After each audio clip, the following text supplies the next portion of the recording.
Good morning, children. So today we want to see the next, that is Unit 2, 12, periodic classification of elements in last unit. That is one topic is remaining ma, that is cell division. Okay, we will see after this completion of this unit. Okay, we will see about the cell division, that is amitosis, mitosis, meiosis.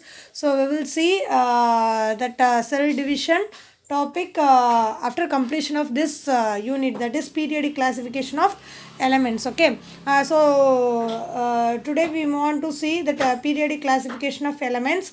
So in this chapter we are going to see the early concepts of classification of elements. Okay, what are the concepts, early concepts on the classification of elements. Now move on to the topic. Okay, the first one is Daubernies triads.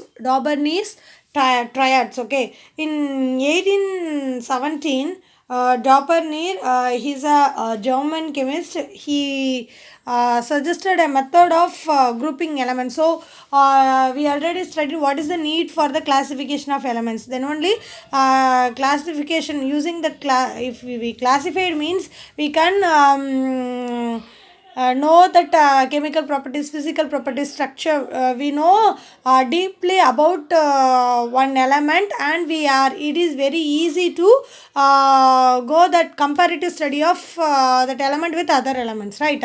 So here Daubernier, he suggested a method of grouping elements depends upon their atomic mass. That is, atomic mass means mass number. Okay, so here he classified the elements depend upon their mass, atomic mass number. So he arranged the elements.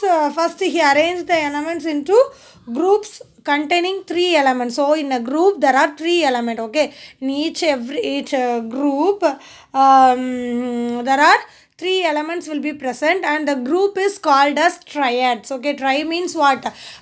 Three in meaning. Okay, so in a group there are we have to arrange that three elements in a group depend upon their atomic mass, that is ascending order. We have to arrange it in the ascending order. In a group we have to arrange three elements in elements based upon their atomic mass, that is in ascending order. Atomic mass number should be in ascending order. That group is called as triads. Okay, so this is for example I have given this triad 1, group 1, group 2, group 3. He arranged these three groups: triad 1, triad 2, or triad 3. So what he said in that classification. Okay, he when the three elements in that triad means in a group, if there are three elements, no, so three elements in a triad, they are arranged. First he arranged it in ascending order depend upon their atomic masses. So the atomic mass of the middle element is as same as the average atomic mass of the other two elements. For example, here see, the first one is lithium, sodium and potassium. See, this is group 1. Okay, group 1 means what is the middle element? Sodium. So what is the atomic mass of that middle element? 23.